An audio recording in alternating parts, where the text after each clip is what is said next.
미국의 라이프라고 하는 잡지가 있습니다. 그 잡지의 사진 기자인 로고스라는 사람이 영국에 가서 이른 아침에 지하철을 타기 위해서 지하철 간이 식당에서 아침 식사를 하고 있는데 나이가 많은 노 부부가 서로 부축하면서 종종 걸음으로 식당으로 들어왔습니다.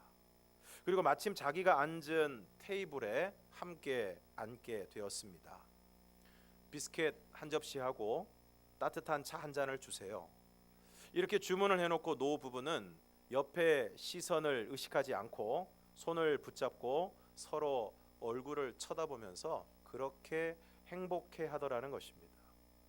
주문한 비스켓이 나왔습니다. 먼저 할아버지가 비스켓 하나를 먹고 할머니는 따뜻한 차 한 잔을 천천히 마시면서 비스켓을 맛있게 먹는 남편을 바라보면서 빙그레 웃으면서 그렇게 행복한 눈빛으로 남편을 쳐다보는 것입니다. 그리고 이 남편이 비스켓 하나를 먹고 입에서 틀니를 꺼내서 물컵에다가 깨끗이 씻은 다음에 아내에게 주었습니다. 그러자 아내가 그 틀니를 입에 넣어 끼고 나서 그 다음에 비스켓을 먹습니다. 그것을 바라보는 남편은 또 아내가 먹다가 남겨둔 따뜻한 차를 마시면서 역시 동일하게 행복한 모습으로 사랑스러운 눈빛으로 아내를 바라봅니다. 이것을 바로 옆에서 지켜보고 있던 이 기자의 목이 메었습니다. 그래서 이분이 밥을 먹다가 이 부부에게 가까이 가서 제가 사진을 한 장 찍어도 되겠느냐라고 해서 지하철 간이식당에서 노부부가 앉아서 비스켓과 차 한 잔을 마시는 사진을 찍어서 라이프라는 잡지의 표지에 실었습니다. 제목은 참으로 행복한 참사랑으로 붙였습니다. 그 기자가 사진을 기재하면서 이런 글을 썼다고 합니다. 사랑은 어디서든 피어난다. 사랑은 폭력을 완화해주고 불쾌한 것들을 멀리함으로써 불행과 고통을 덜어준다. 이런 자세는 참다운 삶을 살게 하고 고통스러운 환경을 원활히 극복하게 한다. 오늘 본문은 아내들에게 다음과 같이 권면하고 있습니다. 본문 1절을 함께 읽겠습니다. 시작. 아내들아 이와 같이 자기 남편에게 순종하라. 이는 혹 말씀을 순종하지 않는 자라도 말로 말미암지 않고 그 아내의 행실로 말미암아 구원을 받게 하려 함이니. 아내들아 이와 같이 자기 남편에게 순종하라. 여기서 이와 같이라는 말씀의 의미는 이 말씀의 앞장에서 말씀한 인간의 모든 제도를 주를 위하여 순종하는 것과 사환들, 주로 주인의 곁에서 심부름을 하는 몸종과 같은 사람들이 주인에게 순종하는 것을 말씀하고 있는 것입니다. 베드로전서 2장 13절에서 17절을 함께 읽겠습니다. 시작. 인간의 모든 제도를 주를 위하여 순종하되 혹은 위에 있는 왕이나 혹은 그가 악행하는 자를 징벌하고 선행하는 자를 포상하기 위하여 보낸 총독에게 하라. 그 선행으로 어리석은 사람들의 무식한 말을 막으시는 것이라. 너희는 자유가 있으나 그 자유로 악을 가리는 데 쓰지 말고 오직 하나님의 종과 같이 하라. 무사람을 공경하며 형제를 사랑하며 하나님을 두려워하며 왕을 존대하라. 인간의 모든 제도를 주를 위하여 순종하라는 것입니다. 중요한 동기가 있는데 주를 위하여 순종하라는 것입니다. 이것은 그 제도가 주를 위하는 제도가 아닐 때에는 오히려 저항해야 함을 말씀하는 것입니다. 이처럼 인간의 모든 제도, 규범과 질서를 주를 위하여 순종하는데 위에 있는 왕이나 악행하는 자를 징벌하고 선행하는 자를 포상하기 위하여 보낸 총독에게 하라는 것입니다. 당시는 로마가 여러 나라를 지배하고 있었는데 그래서 이스라엘을 비롯한 여러 나라와 도시에 로마가 파견한 총독이 파견되어 있었습니다. 여기서도 중요한 것은 악행하는 자를 징벌하고 선행하는 자를 포상하기 위하여라는 부분입니다. 이것은 총독의 권력이 바르게 행사되고 있음을 말씀하고 있는 것입니다. 그러므로 권력이 바르게 행사될 때 그 권력에 순종해야 한다는 것입니다. 왜 그래야 합니까? 곧 선행으로 어리석은 사람들의 무식한 말을 막기 위해서입니다.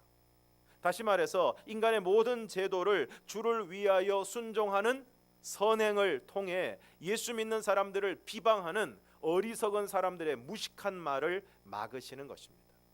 그러면서 16절에서 이렇게 말씀하고 있습니다. 너희는 자유가 있으나 그 자유로 악을 가리는 데 쓰지 말고 오직 하나님의 종과 같이 하라.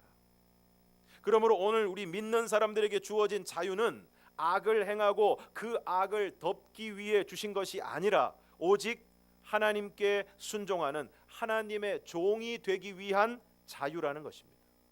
다시 말해서 하나님이 자유를 주셨다고 해서 그 자유를 가지고 선악과를 따먹고 죄를 짓고 못된 짓을 일삼으면서 왜 그렇게 하느냐라고 물으면 내 자유야 라고 하는 것이 자유가 아니라, 우리에게 자유가 주어졌지만 그 자유를 가지고 하나님의 말씀에 순종하는 선택을 하는 것이 진정한 자유라는 것입니다. 그게 무슨 자유냐? 내 마음대로 해야 자유지 하는 사람들은 아직도 하나님께서 인간에게 자유의지를 주신 진짜 이유를 잘 모르는 것입니다. 예를 들어 부모님이 자녀들에게 네 마음대로 해봐 라고 했을 때 누가복음 15장에 나오는 몽땅 팔아서 외국에 가서 허랑방탕하게 살았던 둘째 아들과 같이 되라고 그렇게 하신 것이겠습니까? 전혀 그렇지 않습니다. 자유를 주신 것은 그 자유를 가지고 하나님이 기뻐하시는 선택, 하나님의 말씀에 순종하는 선택을 하고 그것을 통해서 진정한 기쁨과 만족을 얻기를 원하는 것이 우리를 구원하셔서 우리에게 자유를 주신 하나님의 뜻이라는 것입니다. 그러므로 오늘 우리는 예수 그리스도를 믿음으로 우리에게 주어진 진정한 자유를 가지고 하나님이 기뻐하시는 선택을 해야 할 줄로 믿습니다. 그러므로 너희에게 자유가 있으나 그 자유로 악을 가리는 데 쓰지 말고 오직 하나님의 종과 같이 하나님의 뜻에 순종하는 삶을 살라고 하시는데, 그 구체적인 내용이 17절에 나와 있습니다. 17절 말씀을 함께 읽겠습니다. 시작. 무사람을 공경하며 형제를 사랑하며 하나님을 두려워하며 왕을 존대하라.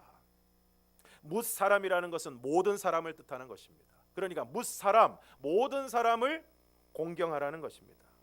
왜 모든 사람을 공경해야 됩니까? 사람이기 때문입니다. 물론 공경을 받을 만한 자격이 없는 사람도 있고 악한 사람도 있고 이상한 사람도 있지만, 그럼에도 불구하고 사람이기 때문에, 하나님의 형상을 따라 지음받은 사람이기 때문에, 하나님이 사랑하시는 사람이기 때문에 우리는 무사람을 공경해야 하는 것입니다. 그 사람의 태도에 문제가 있고 무례한 사람이라고 해도 내가 해야 할 공경의 도리가 사라지는 것은 아닙니다. 뭐 사랑할 만한 일을 해야 사랑을 하고, 뭐 존경받을 만한 일을 해야 존경을 하지. 그런데 오늘 성경은 뭐라고 말씀하고 있습니까? 무사람을 공경하며. 또 상대방이 어리다고 해서 함부로 대해서도 안 될 것입니다. 우리나라는 나이를 무척 따지는데 조금이라도 나이가 어리면 함부로 대하려는 모습이 있습니다. 흔히 이런 것을 요즘은 꼰대질이라고 이야기를 하는데, 꼰대는 본래 아버지나 교사 등 나이 많은 남자를 가리켜 학생들이나 청소년들이 쓰던 은어였는데, 요즘은 자기의 구태의연한 사고방식을 타인에게 강요하는 이른바 꼰대질을 하는 직장 상사나 나이 많은 사람을 가리키는 속어입니다. 또 하나, 친하다고 해서 함부로 대해서도 안 될 것입니다. 가족들 간에 상처가 많은 이유는 친하다고 생각해서 함부로 말하고 함부로 대하기 때문입니다. 다른 사람에게는 하지 않을 말들을 가족이라고 해서 함부로 하고, 다른 사람들에게는 참을 일들은 가족들에게는 참지 않기 때문에 가족들 간에 상처가 많은 것입니다. 교회에서도 마찬가지입니다. 친하다고 해서 함부로 말하거나 함부로 대하다 보면 그것으로 인해 상처를 받고 힘들어하게 되는 것입니다. 나는 친하다고 해서 대수롭지 않게 던진 말들이 누군가의 가슴에 상처를 주고, 친하다는 미명하에 행했던 무례함 때문에 누군가의 기분을 상하게 하는 것입니다. 그러므로 오늘 우리는 무사람을 공경하라는 이 말씀을 마음에 새겨야 할 것입니다. 다음으로 형제를 사랑하라고 말씀하고 있습니다. 여기서 형제는 피를 나눈 형제 자매가 아니라 예수 믿는 사람들을 뜻하는 것입니다. 그러니까 믿는 사람들을 사랑하라는 것인데 이게 참 어렵습니다. 현재 분쟁하고 있는 교회도 많고 그렇지 않더라도 교회 안에서 믿는 사람들끼리 잘 지내는 것이 쉽지 않기 때문입니다. 이런저런 일로 마음이 상하고 관계가 불편해지고 그러한 불편함을 제대로 해소하지 못하고 미워하고 불편한 관계로 지내는 경우가 많기 때문입니다. 아니 왜 그렇게 예수님이 다른 사람도 아니고 제자들에게, 왜 예수님이 그토록 제자들에게 서로 사랑하라는 말씀을 그렇게 많이 하셨는지 전에는 잘 이해가 되지 않았습니다. 뭐 제자들끼리 사랑하지, 같이 고생하는 사람들끼리 사랑하지, 왜 예수님이 그토록 그 제자들에게 제발 너희 서로 사랑해라, 제발 너희들끼리 사랑해야 된다, 그 말씀을 한 번도 아니고 계속해서 그렇게 당부하신 이유가 무엇이었는지 예전에는 잘 이해가 되지 않았지만 신앙생활을 더 하면 할수록, 목회를 하면 할수록 예수님께서 왜 그렇게 제자들에게, 왜 그렇게 믿는 사람들끼리 잘 지내야 된다고, 서로 사랑하라고, 제발 그렇게 하라고 말씀하셨는지 그 말씀이 점점 깊이 이해가 되고 있습니다. 요한복음 13장 34절과 35절을 함께 읽겠습니다. 시작. 새 계명을 너희에게 주노니 서로 사랑하라. 내가 너희를 사랑한 것 같이 너희도 서로 사랑하라. 너희가 서로 사랑하면 이로써 모든 사람이 너희가 내 제자인 줄 알리라. 이 짧은 두 구절에 서로 사랑하라는 얘기가 무려 3번이나 나옵니다. 여기서 서로는 누구를 얘기하는 것입니까? 너희 제자들끼리, 제자와 제자들끼리, 믿는 사람들끼리, 동일교회 교인들끼리 사랑하라는 것입니다. 근데 어떻게 사랑하라고 말씀하셨습니까? 내가 너희를 사랑한 것 같이.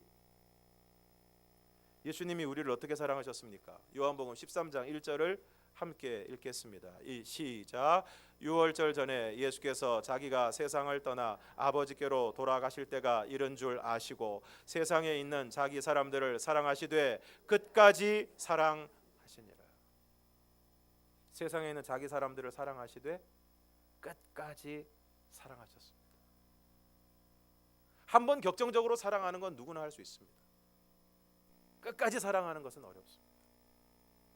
인생도 마라톤이지만 사랑도 마라톤입니다. 한 번 사랑하는 것으로 되지 않습니다. 진짜 사랑은 끝까지 사랑하는 것입니다. 빌립보서 2장 5절에서 8절을 함께 읽겠습니다. 시작. 너희 안에 이 마음을 품으라. 곧 그리스도 예수의 마음이니 그는 근본 하나님의 본체시나 하나님과 동등됨을 취할 것으로 여기지 아니하시고 오히려 자기를 비워 종의 형체를 가지사 사람들과 같이 되셨고 사람의 모양으로 나타나사 자기를 낮추시고 죽기까지 복종하셨으니 곧 십자가에 죽으심이라. 그러니까 예수님이 하나님이신데 오히려 자기를 비워 종의 형체를 가지사 사람이 되셨고 자기를 낮추시고 죽기까지 복종하셨으니 십자가에 죽으셨다는 것입니다. 왜? 우리를 사랑하시기 때문에. 그러니까 예수님은 우리를 사랑하셔서 하나님이신 예수님이 종의 형체 사람이 되셨고 십자가에 죽기까지 복종하셨고 우리를 사랑하시되 끝까지 사랑하셨다는 것입니다. 그런데 그런 사랑을 받은 오늘 우리, 서로 사랑하라고 예수님이 그렇게 당부하셨던 오늘 우리 어떻습니까? 어떤 사람을 미워하되 끝까지 미워하고 있지 않습니까? 주님은 우리를 사랑하기 위해서 사람이 되셨고 십자가에 자신의 모든 것을 다 내어주셨는데 오늘 우리는 다른 사람을 사랑하기 위해 전혀 낮아지지도 자신을 내어주지도 않고 오히려 자신이 높아지고 더 많은 것을 가지기 위해 다른 사람들을 경쟁 상대로 여기고 시기하고 질투하고 미워하고 있지 않습니까? 그런 우리에게 성경은 말씀하고 있습니다. 요한일서 4장 19절에서 21절을 함께 읽겠습니다. 시작. 우리가 사랑함은 그가 먼저 우리를 사랑하셨음이라. 누구든지 하나님을 사랑하노라 하고 그 형제를 미워하면 이는 거짓말하는 자니 보는 바 그 형제를 사랑하지 아니하는 자는 보지 못하는 바 하나님을 사랑할 수 없느니라. 우리가 이 계명을 주께 받았나니 하나님을 사랑하는 자는 또한 그 형제를 사랑할지니라. 누구든지 하나님을 사랑하노라 하고 그 형제를 미워하면 이는 거짓말하는 사람이라는 것입니다. 보는 바 그 형제를 사랑하지 아니하는 자는 보지 못하는 바 하나님을 사랑할 수 없느니라. 무슨 말씀입니까? 하나님 사랑의 구체적인 발현은 형제 사랑이라는 것입니다. 내가 정말 하나님을 사랑한다 라고 한다면 그 하나님의 사랑이 어떻게 나타나야 되느냐? 내 주위에 있는 내 형제들, 함께 믿는 사람들, 그 사람들을 사랑하는 사랑으로 그 사랑이 구현되어야 한다는 것입니다. 나타나야 한다는 것입니다. 그래서 하나님을 사랑한다고 하면서 형제를 미워하면 하나님을 사랑한다고 하는 그것은 거짓말이라는 것입니다. 결론은 무엇입니까? 하나님을 사랑하는 자는 또한 그 형제를 사랑할지니라. 전 세계 모든 사람을 다 사랑하라는 게 아닙니다. 중곡동 주민을 다 사랑하라는 게 아닙니다. 요즘 또 지방선거철이라 저를 사랑한다고 하는 분들이 왜 그렇게 많은지, 웬 문자가 그렇게 많이 오는지, 저는 생판 모르시는 분인데 너무 친하게 대하시고 너무 사랑한다고 하셔서 부담이 돼서 견딜 수가 없습니다. 주님은 우리한테 중곡동에 있는 사람들, 광진구에 있는 사람들, 서울 시민들 다 사랑하라고 말씀하시지 않습니다. 형제를 사랑하라고 말씀하십니다. 제발 너희들끼리 좀 사랑하라고 말씀하십니다. 그리고 하나님을 두려워하며 왕을 존대하라고 말씀하십니다. 신앙생활의 핵심은 하나님을 의식하고 두려워하는 것입니다. 사람들이 왜 그렇게 쉽게 죄를 짓습니까? 하나님을 의식하지 않기 때문입니다. 믿는다는 것은 무엇을 믿는다는 것입니까? 하나님이 계시다는 것을 믿는 것입니다. 히브리서 11장 6절을 함께 읽겠습니다. 시작. 믿음이 없이는 하나님을 기쁘시게 하지 못하나니 하나님께 나아가는 자는 반드시 그가 계신 것과 또한 그가 자기를 찾는 자들에게 상 주시는 이심을 믿어야 할지니라. 하나님이 계시다는 것을 믿는다는 것은 또한 하나님이 나를 보고 계신다는 것을 믿는 것입니다. 역대하 16장 9절을 함께 읽겠습니다. 시작. 여호와의 눈은 온 땅을 두루 감찰하사 전심으로 자기에게 향하는 자들을 위하여 능력을 베푸시나니. 욥기 34장 21절 그는 사람의 길을 주목하시며 사람의 모든 걸음을 감찰하시나니. 잠언 15장 3절 여호와의 눈은 어디서든지 악인과 선인을 감찰하시느니라. 잠언 16장 2절 사람의 행위가 자기 보기에는 모두 깨끗하여도 여호와는 심령을 감찰하시느니라. 그러므로 말씀을 종합하면 하나님은 언제나 어디서나 우리를 보고 계시고 심지어 우리의 마음까지도 보고 계시다는 것입니다. 문제는 그 하나님을 의식하고 두려워하느냐, 아니면 전혀 의식하지 않고 계시지 않은 것처럼 행동하고 사느냐 하는 것입니다. 우리는 많은 경우 주일날 예배드리는 이 자리에서는 굉장히 경건한 척하고 굉장히 믿음이 있는 척하고 앉아있지만 나머지 시간들 속에서는 하나님을 의식하지 못하고 하나님에 대한 고려, 하나님에 대한 생각은 전혀 하지 않고 내 마음대로, 내 감정대로, 내 기분대로, 내 뜻대로 세상을 따라 살아가고 있지 않습니까? 하나님을 잊어버리고 살아가고 있지 않습니까? 하나님이 계시지 않은 것처럼 살아가고 있지 않습니까? 바라기는 하나님의 눈을 의식하고 또 하나님을 두려워하고 그래서 그 하나님 앞에 바른 삶을 살아가는 저와 여러분이 되기를 주님의 이름으로 축원합니다. 이와 같이 인간의 모든 제도를 위하여 주를 위하여 순종하는 것 같이 무사람을 공경하고 형제를 사랑하며 하나님을 두려워하고 왕을 존대하는 것 같이 사환들이 범사에 두려워함으로 주인들에게 순종하는 것 같이 이와 같이 남편에게 순종하라는 것입니다. 그런데 이어지는 말씀에 이와 같이 자기 남편에게 순종해야 하는 이유가 나옵니다. 1절을 다시 한번 읽겠습니다. 본문 1절 시작. 아내들아 이와 같이 자기 남편에게 순종하라. 이는 혹 말씀을 순종하지 않는 자라도 말로 말미암지 않고 그 아내의 행실로 말미암아 구원을 받게 하려 함이니. 왜 순종해야 합니까? 이는 혹 말씀을 순종하지 않는 자라도, 여기서 말씀을 순종하지 않는 자라는 말씀의 의미는 예수를 믿지 않는 것을 의미하는 것입니다. 그러니까 믿지 않는 남편이라고 할지라도 말로 말미암지 않고 그 아내의 행실, 그 믿는 아내의 행실로 말미암아 구원을 받게 하기 위해서 순종해야 한다는 것입니다. 지난 새생명 축제에 한 분이 전도를 받아서 교회에 나오셨습니다. 감사하게도 교회에 등록을 하시고 면담을 하게 되었는데 이분이 왜 교회에 나오시게 되었는가를 말씀을 하시는 것입니다. 그 이유는 자기를 전도하신 그분 때문에 나오게 되었다는 것입니다. 두 분이 일 때문에 자주 만나셨는데 이분이 봤을 때 자신을 전도하신 그분이 인품이 아주 훌륭하시더라는 것입니다. 그러면서 하시는 말씀이 자신을 전도하신 분이 다른 사람에 대해서 이야기할 때, 다른 사람에 대해서 나쁘게 이야기하는 것을 들어보지 못했다는 것입니다. 그리고 자기 같으면 사람들하고 대화하다가 전화 통화하다가 기분 나쁘면 싫은 소리도 하고 막 욕도 하고, 자기 같으면 벌써 욕 몇 마디나 했을 그런 상황에 싫은 소리 하지 않고 욕도 하지 않더라는 것입니다. 그래서 이런 분이 다니는 교회라면 내가 한번 가봐야겠다 라는 생각으로 교회에 오시게 되었다는 것입니다. 오늘 성경에서 무엇이라고 말씀하고 있습니까? 이는 혹 말씀을 순종하지 않는 자라도 말로 말미암지 않고 그 안에 행실로 말미암아 구원을 받게 하려 함이니. 말로 해서 될 것 같으면 오늘 우리 교회에 믿지 않는 남편들, 믿지 않는 가족들 벌써 다 교회에 나왔을 것입니다.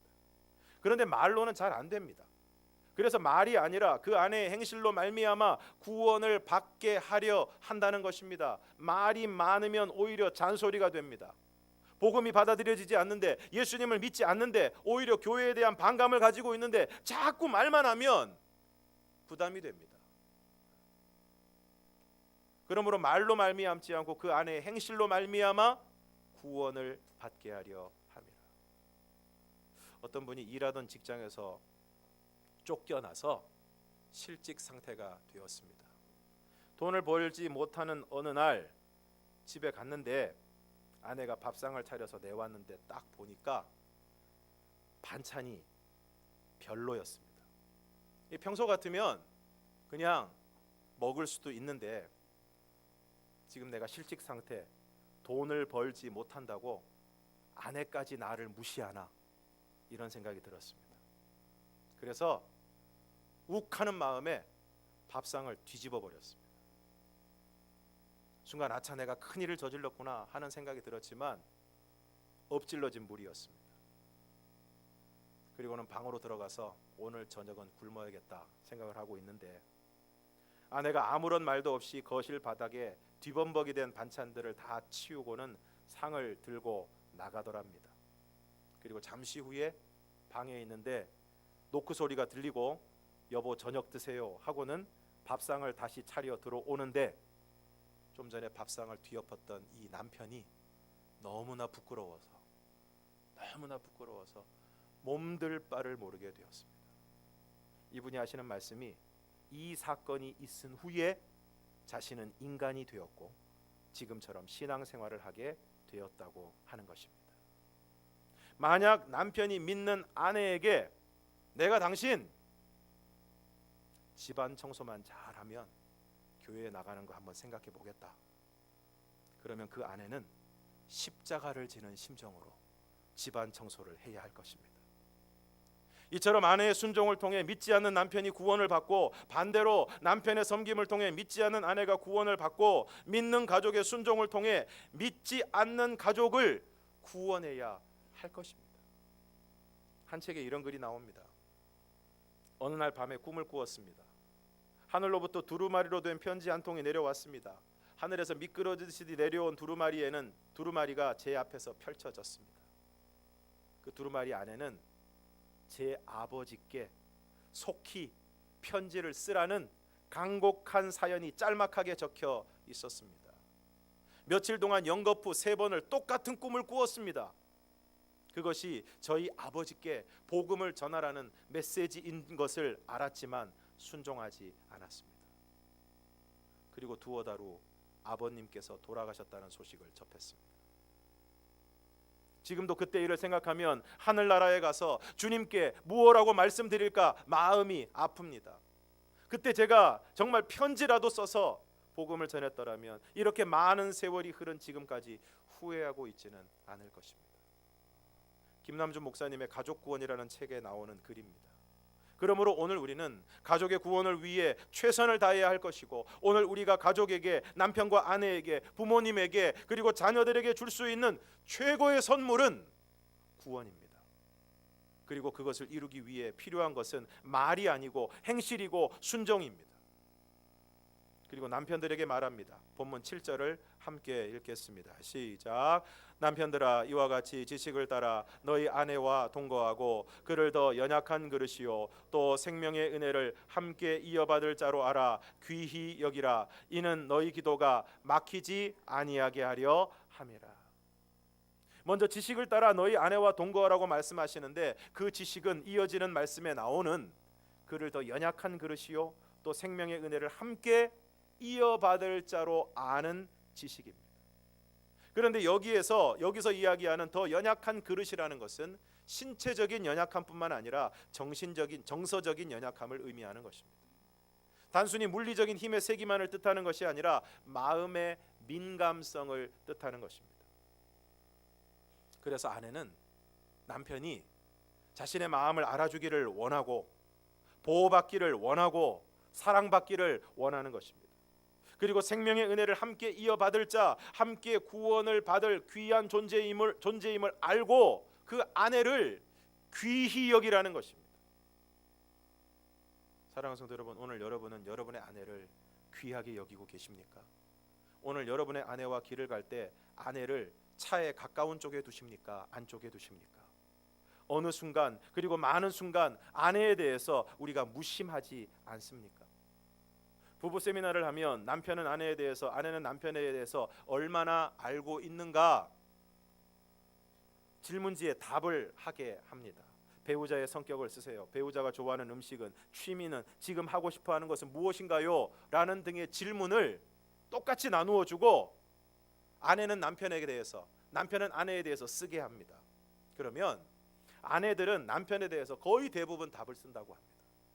그런데 남편들은 같은 질문에 대해서 뭐라고 써야 될지를 몰라서, 그리고 그런 자신의 모습에 당황해서 진땀을 흘린다는 것입니다.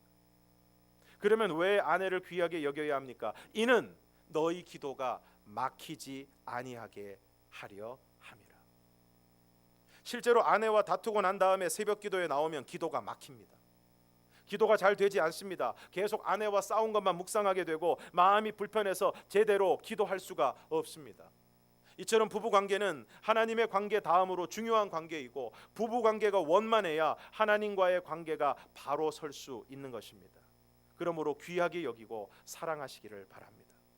마지막 권면이 있습니다. 8절과 9절을 함께 읽겠습니다. 시작. 마지막으로 말하노니 너희가 다 마음을 같이하여 동정하며 형제를 사랑하며 불쌍히 여기며 겸손하며 악을 악으로 욕을 욕으로 갚지 말고 도리어 복을 빌라. 이를 위하여 너희가 부르심을 받았으니 이는 복을 이어받게 하려 하심이라.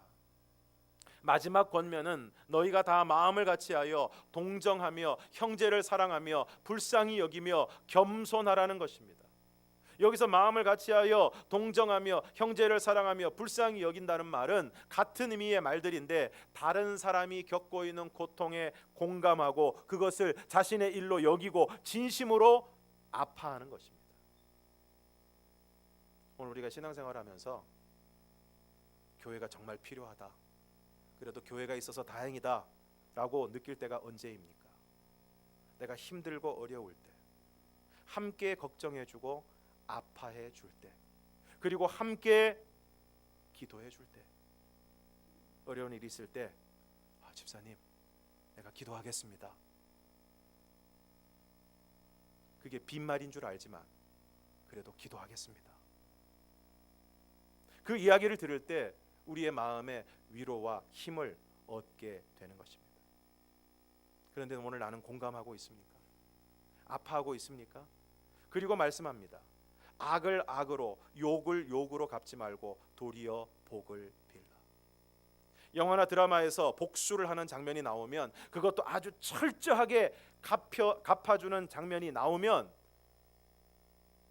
우리는 그걸 보면서 속이 시원합니다. 그런데 실제로 복수를 하면 어떻게 될까요? 내가 미워하고 있는 그 사람이 정말로 어려움을 당하고 정말로 큰일을 당하고 병이라도 걸리고 집안이 잘 안 되고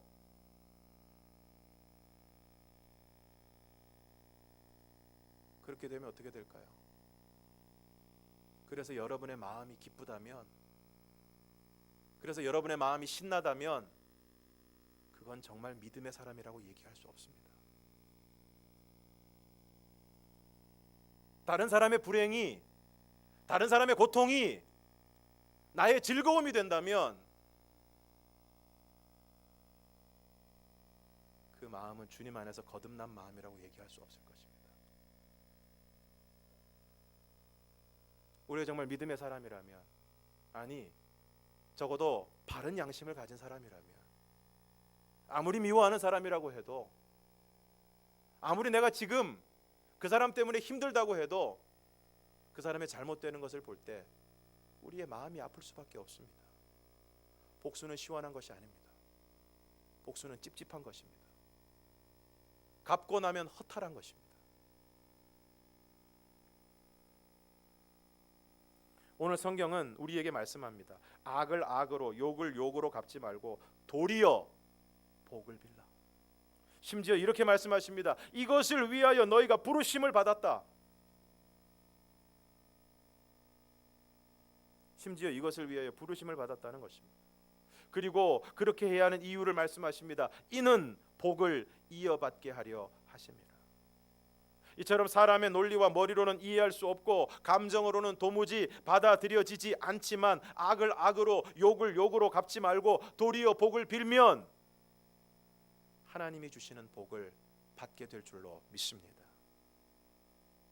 그런데 오늘 우리는 복 받기는 그렇게 바라면서, 그리고 그 복은 틀림없이 하나님이 주시는 것인데, 만복의 근원은 하나님이시고 오늘 우리에게 주어지는 모든 복은 하나님으로부터 나오는 것인데, 그렇게 하나님이 주시는 복을 받기를 원하면서 악을 악으로 욕을 욕으로 갚으면서 너무 열심히 미워하고 있지 않습니까?